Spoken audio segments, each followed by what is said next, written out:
มันก็กำลังยัดลูกหนูยกมือไหว้มันหนูไม่รู้จะทำยังไงใช่ไหมได้ยกมือไหว้เขาอยู่เพราะว่าเขาเป็นผู้ปกครองเด็กหรือว่าเขามารับนมทีแรกหนูคิดว่าให้เขาดังหนูคิดว่าน้องคนที่ตายน่ะเล่นประทัดครับพูดอะไรบ้างไหมไม่ได้พูดเลยอ่ะแล้วเด็กเขาหลับอยู่ใช่ไหมเด็กนอนหลับมันไม่พูดขนาดหนูตกใจเข้ามาแล้วมันก็เอาเท้าอ่ะถีบกระจกอ่ะแล้วมันก็จะเข้าไปพอมันยิงประตูแล้วคิดว่ามันจะเข้าไปแล้วก็เลยวิ่งไปแอบอยู่หลังครัว An ex-police officer, or should I say ex-convict, ruined the many lives of innocent children and parents. This is a nightmare for parents, as in every part of the world, anything can be unpredictable for anybody, especially when children are mostly vulnerable to sick individuals like Nakhon Ratchasima, a 34-year-old who did unspeakable things to a group of children in a daycare. But let me explain how it unfolded. In 2003, Prime Minister Shinawatra aimed towards cracking down on drug traffickers. Drugs have been intertwined with Thai history through the opium field of the Golden Triangle, a region at the borders of Thailand, Myanmar, and Laos, where opium poppies have been cultivated for centuries. Meth abuse has been a problem, especially in northern Thailand since the 1990s. And despite efforts by the Thai authorities and international enforcement agencies, drug traffickers as well as drug use became more prevalent, which can potentially fall into the wrong people like Nakhon Ratchasima. Since he was 15, he was considered an introvert and a kid who was quickly easy to anger. This led to him falling into the life of drugs. The drugs that he chose were common, such as tablets that were filled with crystal methamphetamine, which are cheaper than a water bottle in Thailand, no more or less than 26 cents for a tablet. If you are curious what these drugs do, these are the same drugs that nearly 500,000 Americans fall victim to each week. The side effects can include rapid heart rate, paranoia, aggression that can lead towards violence, and possibly death. In Thailand, it's no different. In fact, a record amount of methamphetamine, nearly 172 tons, was seized in East and Southeast Asia in 2021, with over 1 billion methamphetamine tablets recorded for the first time, which has progressively have gotten worse in the last 2 decades. His mother did everything in her power to stop Kamrat from consuming drugs, but never listened to authority figures. Ironically, the only reason why Kamrat stopped doing drugs is because he had an aspiration to become a police officer. His high school at the time gave him an opportunity to practice law at Rakhamhang University. He later got a job with the police, working in some of the capital's wealthiest neighborhoods. He later joined the Royal Thai Police in May 2012, which are known for military-style tactics for violent situations. 7 years later, Kamrat was ordered to move to the province of Nong Bua, Lamphu. When he was working in a new police station, his former colleagues called him lazy and negligent. He frequently had mood swings, which led to him being demoted from his rank, which resulting in a decrease in pay and less power in the police force. Kamrat received an order from his supervisor to go and respond to an incident at the Government Savings Bank of Thailand. But instead of going on site, he fell asleep in the car parked in front of the bank. 1 hour later, he found the manager alone where a large sum of money was being deposited inside the ATMs, but suddenly, he pulled a gun on the manager and demanded money and sped off with his police car. Ever since this incident happened, the manager never reported this for unknown reasons, as he thought in his own mind he felt powerless. In the same year, Kamrat shot animals such as dogs and cats around his colleagues. His colleagues questioned him on what he was shooting at. He answered nothing. But just a few steps later, 2 of his colleagues found a cat with fresh bullet wounds and a dog in a puddle of blood. His colleagues told his other colleagues about this, and all came to a decision that Kamrat was a lunatic and went straight to their supervisor. His supervisor confiscated his service pistol and claimed he is never earning it back. If anything, Kamrat should be thankful that he still kept his job instead of falling into the path of drugs again. Because of this incident, he fell into the path of drugs just like the good old days in high school. This incident lived rent-free in Kamrat's head. This caused tension between his wife as he kept stressing that his wife still lived with her parents. This inevitably led to him to break the marriage as he found someone else in a karaoke bar, and her name was Ying. Now, if you want to date Ying, do not expect anything long-term such as marriage. Instead, he was only looking for something sexual and something short-term to make his ex-wife jealous. When he was relocated back to his hometown, Kamrat was acting violent and eccentric, for one primary reason, and that was because he fell into the path of drugs again.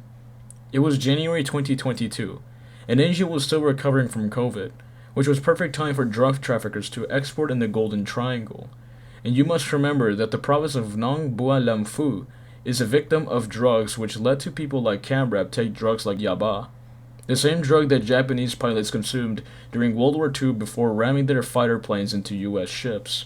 Unfortunately, Camrap was caught and was fired from his job for possession of methamphetamine pills and applied to different jobs but found no success. He found himself in a deep hole and grew hatred toward his former colleagues and couldn't take it anymore. He started preparing himself for the biggest massacre that Thailand has faced in history. Camrap was still angry that his supervisor took his 9mm pistol, so he made the choice to legally purchase a 9mm Sig Sauer pistol, a shotgun, and a combat knife used in an attack. The gun store owner believed he was still in the police force. However, one big mistake is that he was no longer working under any governmental facility, which means he either lied or the gun store owner didn't catch this. The day before the shooting, he threw a party by himself late at night and had music so loud that one neighbor went straight to his doorstep and the unthinkable happened. The neighbor stated after the shooting that he put a gun to his head stating, "I know where you live and you better leave." The sun was rising, and Thai citizens were skeptical in what this day would bring. Normally, everybody works during a Friday, but Camrap was ready. October the 7th. Camrap was arguing with his girlfriend about his financial issues and how his girlfriend wasn't doing a good job keeping him happy. He then left his home with his mother to go to a court hearing about his drug charges, and his lawyer told specifically to Camrap to show evidence of good character. After the court hearing, he went straight to his home in a white pickup truck to drop off his mother. He sped off and found his first victim.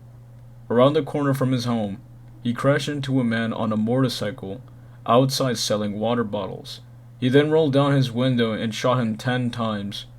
The man died of his injuries in the hospital. Camrap drove towards a busy intersection where he attacked a group of pedestrians.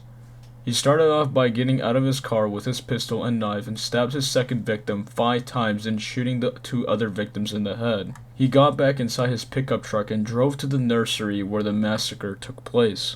It was 12:30 p.m. It was a rainy day and the school bus only had 24 children, but usually 90 children attended the school normally. People predict if it was a normal day, more than 60 children could have lost their lives. The kids were sleeping in their sleeping bags. Meanwhile, Camrap entered through the gate and parked his pickup truck in the parking lot. He attacked 2 children eating outside with a knife, then shot them both dead. He enters the nursery and starts stabbing and shooting the children. Meanwhile, in the office building, they thought it was fireworks going off, but they had poor judgment about the situation. He shot and killed a 30-year-old teacher who was 8 months pregnant and killed another teacher who hid them inside a blanket but was not successful. He entered another classroom and killed 16 children, leaving no mercy behind. In the other classroom, they knew what was coming, and the only thing you can hear is the fear of what's coming next. With so much blood on his hands, he still carries on his sick desire to just kill. The children cried and cried. Some were even trying to escape through the windows but were too short to even open it. However, it was too late as Camrap slit the throats of the children and shot them to death, killing 12 innocent children in the process. He ran back to his pickup truck, went back to his neighborhood. Camrap stopped at a neighbor's home. He knocks on the door, but as he turns his back to his truck, the door makes a creak. The neighbor simply asked, "What are you doing here?" "I'm here to fucking kill you." Camrap killed him instantly. It was around 3 p.m. His time was almost running out. He drove back to his house, and his current wife thought he arrived home early. Unfortunately, he opens the door, screams erratically, then shoots his wife and his child, then turns the gun to himself and shoots himself in the head. When the authorities went to his home, they found their bodies shoulder to shoulder. It was hard for authorities to track the perpetrator's tracks, especially when he did unpredictable movements throughout the day. He drove to different cities, villages, in which in some areas in the province, it's hard to receive signal, especially in the countryside. The parents were arriving to the school, like usual.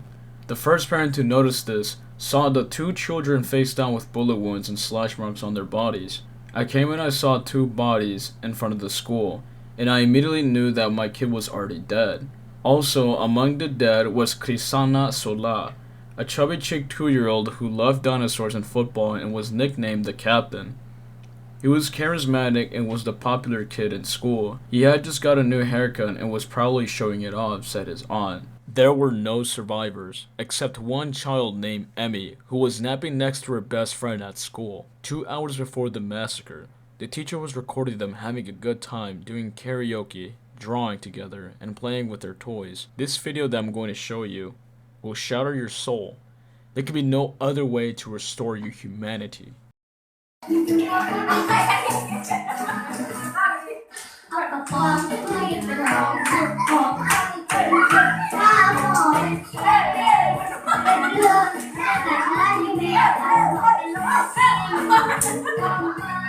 Later that day, Kamrad's mother spoke about the situation and what triggered the massacre. She stated while he was unemployed, he was gathering a lot of debt and was in rampant pressure and took drugs every day. The mother of Emmy was a 35-year-old. She had been told that all of the children at the center had died and needed to be convinced that her daughter was still alive. I finally got a video call with Emmy and was filled with blessed relief. The children of the school always grinned and smiled. Unfortunately, their lives were cut short. Hopefully, this kind of event doesn't repeat itself again.